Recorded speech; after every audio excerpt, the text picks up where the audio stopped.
Hello and welcome back to my top cards of 2017 here in Faeria. Last episode we took a look at the top 10 creatures.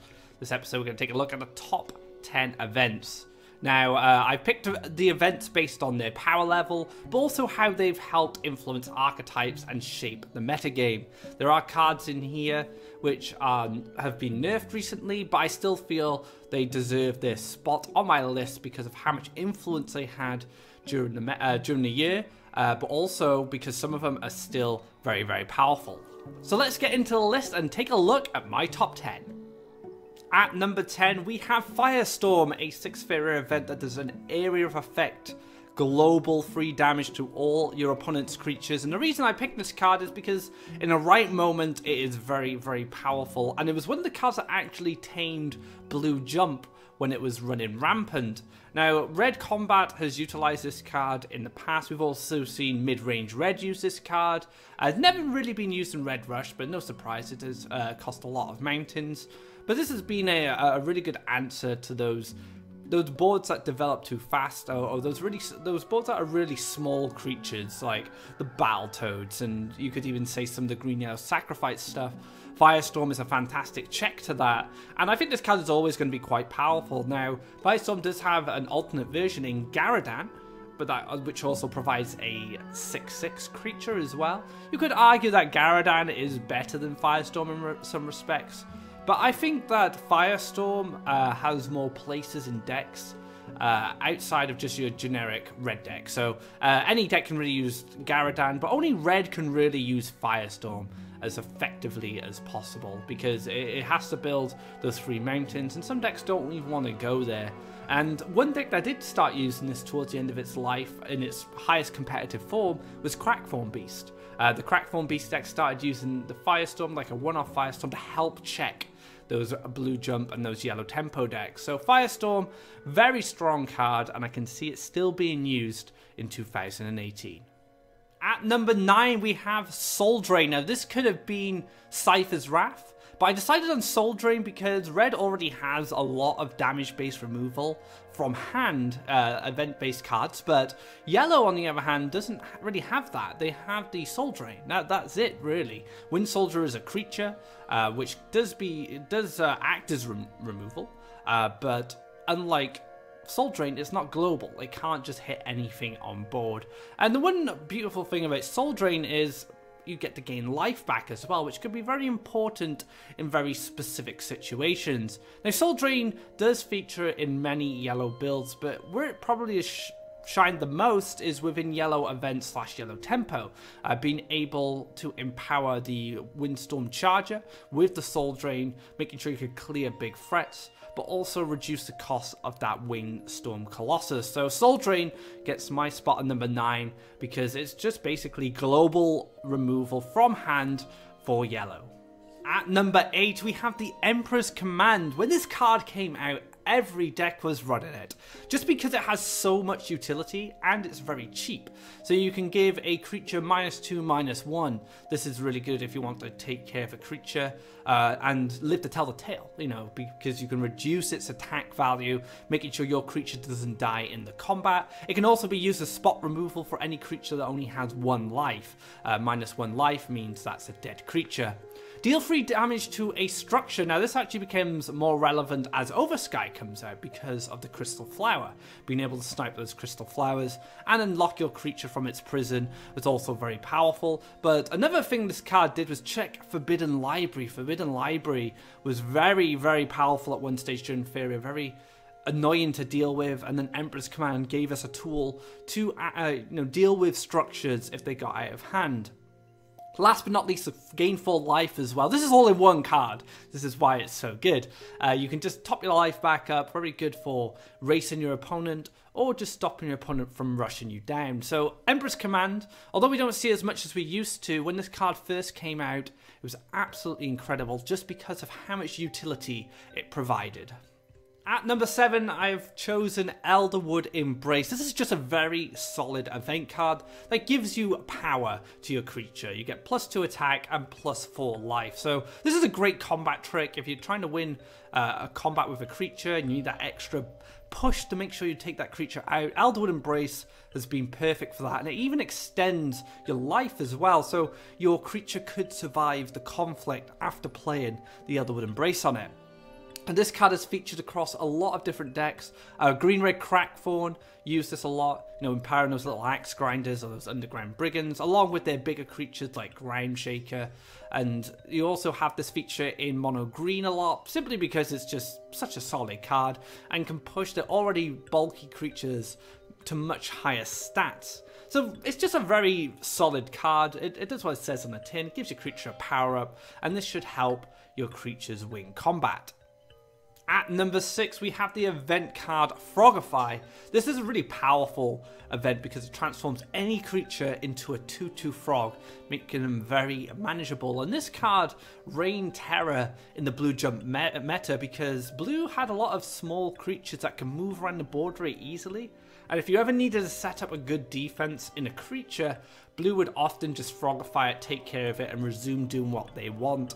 And it's very difficult to answer blue with a powerful card like this at the disposal, but as time went on, as the Oversky came out, blue jump did go down in popularity and didn't quite match up to some of the Oversky cards. But I do feel that Frogify is still a very good card, and it had a moment, or a couple of months at least, during 2017, where it was just, you were just crossing your fingers and hoping your opponent didn't have Frogify, because they did.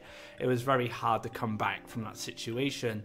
So yeah, Frogify, still a very powerful transform effect, but not quite the same without the blue jump archetype backing it up.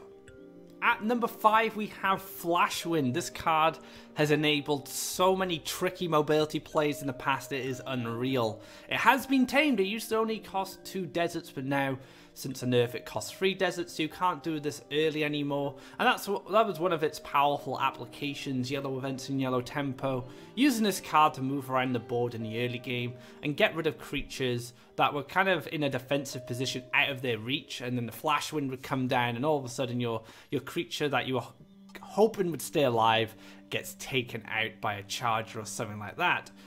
Flashwind also has helped Red Yellow Burn in finding those tricky lethals as well, being able to truck a Kaleem's Training on a Shedding Brute or maybe a Grimguard, and then Flashwinding it around the board in order to find some orb damage. So Flashwind has enabled a lot of powerful plays in 2017, but it has been slowed down, it has been checked, and I still think this card is very good. We'll probably still see it in some mono yellow decks, but we're unlikely to see it outside of maybe mono yellow, maybe some still red yellow burn as well, because they still want to build 6 lands. But yeah, it takes longer to set up, meaning that you can't make these kind of early game mobility plays to completely shut down your opponent, which is good because we want our Faeria games, especially in the early game, to make sure we can set up and then we can start combating each other from across the board. But Flashwind, still very powerful. I'm curious to see what happens to this card going into 2018.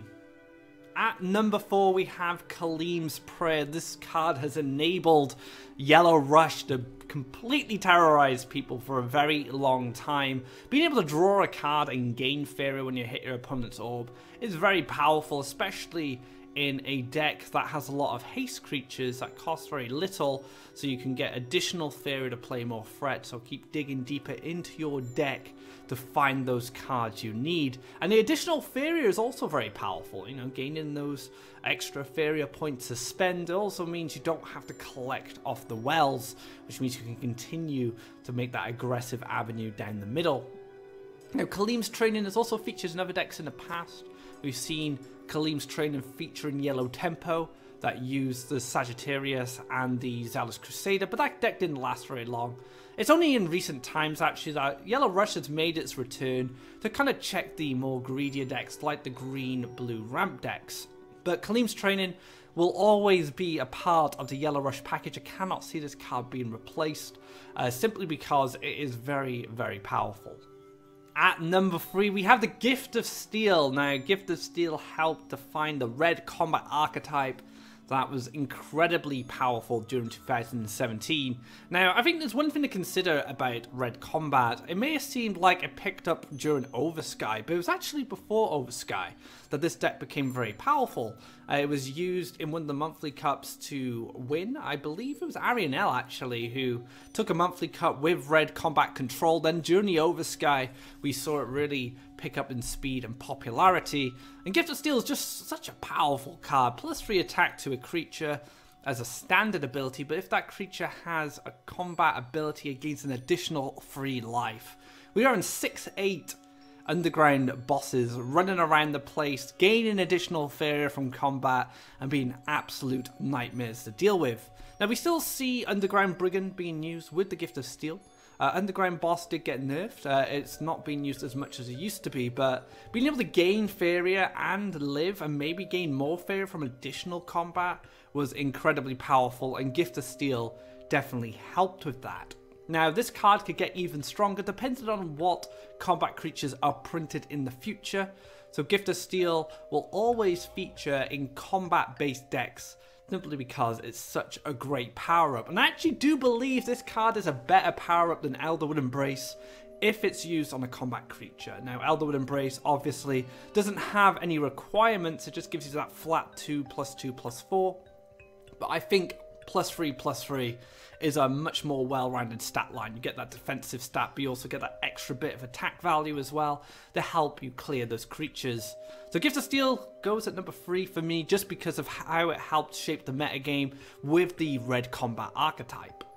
At number 2, we have Feed the Forest, the strongest economy card in the game. It did get nerfed, it used to cost 3 forest, but now it costs 5.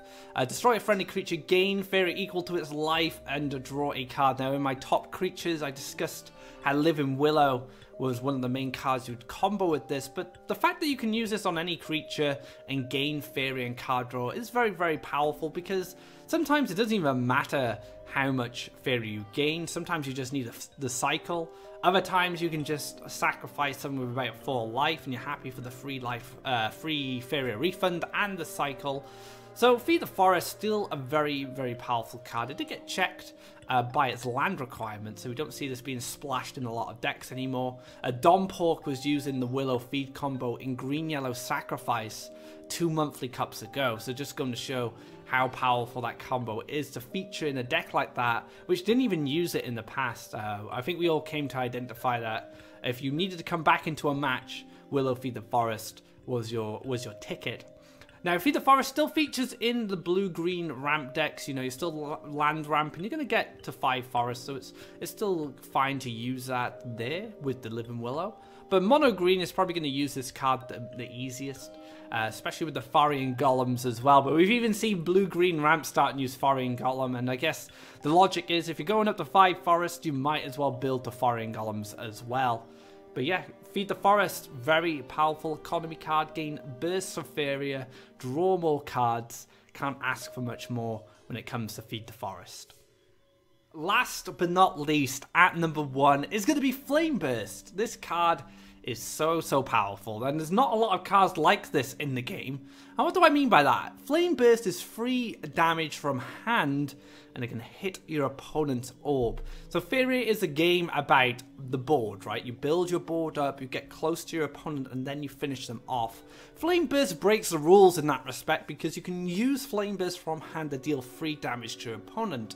Now there are other cards that can do that, something like Hellfire for example, but it's not as reliable as free Faeria, free damage. Now, one of the things that Flame Burst does, which a lot of cards don't do in Faeria, is create inevitability from hand.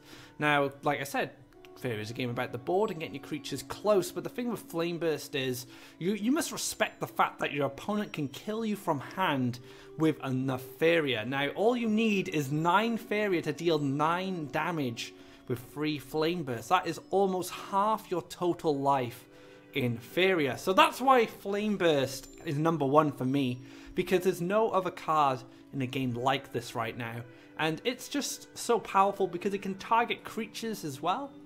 So you can use this as removal, but it can also target structures. So if you think back to Empress Command that has 3 different options, Flame Burst is very similar. You can throw it at your opponent's orb, you can throw it at your opponent's creature, or you can throw it at your opponent's structure. So Flame Burst for me is the best card of 2017, when it comes to the events at least. I would even argue to say it is just the best event in the game. And this is the only card right now, other than Hellfire, which I don't think is reliable enough and is a little too expensive, that can kill your opponent from hand. So that is alone, that ability is incredibly powerful. So Flame Burst, you are number 1 of 2017. And that wraps up my top 10 event cards of 2017. I hope you guys enjoyed it. And of course, if you have any thoughts or have any events you think I've missed, be sure to leave a comment below and let me know. Now, I wanted to squeeze in Cypher's Wrath, but I ultimately decided on Soul Drain over that one. I wanted to squeeze in Earthcraft as well. I think Earthcraft is a very powerful card, but again, didn't feel like I had the room at the time. So it's very hard to find all the space for these cards, but I think my top 10 list is pretty solid. Maybe you guys have a different top 10 list. Be sure to post that in the comments below if you feel that your list is different, or maybe you'd rearrange it a bit. Maybe you agree, maybe you disagree. I'd love to hear what you guys have to say. If you like this video, be sure to give it a thumbs up. If you haven't already, drop a subscribe to keep up to date of when our content goes live. Be sure to check out my top 10 creatures of 2017 if you haven't already. This is the second episode of a 3-part series. My next video is going to cover my top structures. Now, I was thinking of only doing top 5 because there's not as many structures, but I happened to find an extra events that I wanted to talk about. So I will have a look for the structures again and see if we can get more than 5. But structures aren't as used as much as events or creatures, so we'll have to see. So until next time, guys, take care and enjoy my top 10s of 2017.